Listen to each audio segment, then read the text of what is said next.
ကဲဒီတစ်ခါပြန်ဒီမဲမဲအကွက်ကတော့ကာလာမဖြတ်တဲ့အခါမှာခြေထောက်နဲ့ဖြတ်เสียမလို့တော့ခဏကိုလဲပြီးတော့ဖြတ်ရတယ်โอเคဒီမှာပြမယ်နော်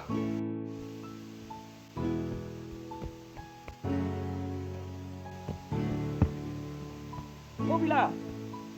ကြိုက်တယ်မလားအဲလဲကဲတူတူတော့ကြည့်ရမယ်ဒီအကွက်ကတကယ်တမ်းကျတော့ဘာဦးစားတယ်လဲဆိုတော့ချို့တူတွေမတိနော်ကျွန်တော်ခဏကိုဒီလိုစောင်းလို့မရဘူးဆိုပြီးတော့အဲ့ဒါနဲ့လုံးဝမဆိုင်ဘူး bro နော်အဲ့ဒါနဲ့မဆိုင်ဘူးခဏကိုစောင်းရတာနဲ့လုံးဝမဆိုင်ဘူးကျွန်တော်တော့အဲ့လိုမျိုးတော့မစောင်းတတ်ဘူးအဓိကပါလဲလှုပ်ရဲဖို့ပဲချစ်ရဲဖို့ပဲလိုတယ်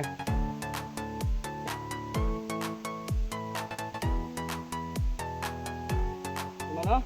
ဒီရကြည့်နော်တိုင်းနော်လက်ကိုလက်ချင်မှထားမယ်နော်တို့ခဏကိုပြည့်တဲ့ချိန်မှာဆိုရင်ဒီမျိုး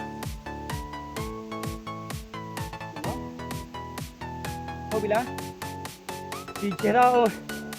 ပြီးတော့အတိကအရေးကြီးတာနော်ဒီလက်အားပေါ့နော်ဒီလက်အားကဘိုးပြီးအရေးကြီးတယ်ပေါ့နော်ဒီလက်အားကသူကမြန်နေရမယ်ပေါ့နော်ဒီမျိုးအဲ့လိုမျိုးမြန်နေရမယ်ပေါ့နော်ဟုတ်ပြီ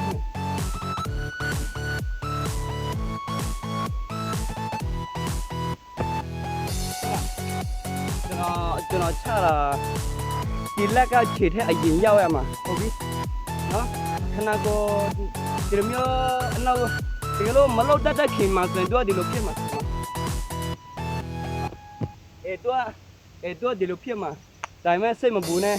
လေ့ကျင့်မှုရှိဖို့ပဲလိုတယ်โอเคမနော်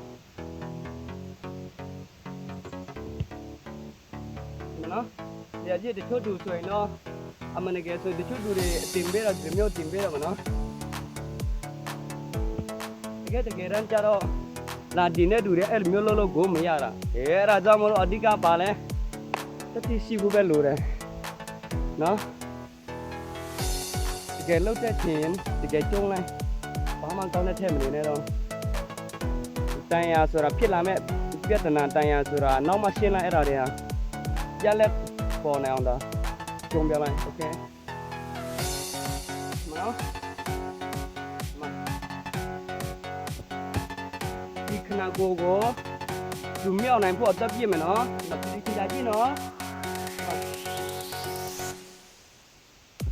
ကျွန်တော်ပြည့်တယ်ဆိုရင်ကျွန်တော်ခဏကိုဆောင်းပြီးတော့မှအရင်ရအောင်ပြည့်တယ်လေအဲ့လိုမျိုးလေအရင်ရိုးရှင်းနေနော်ဒါကမြန်မြန်လုပ်ပြမယ်โอเค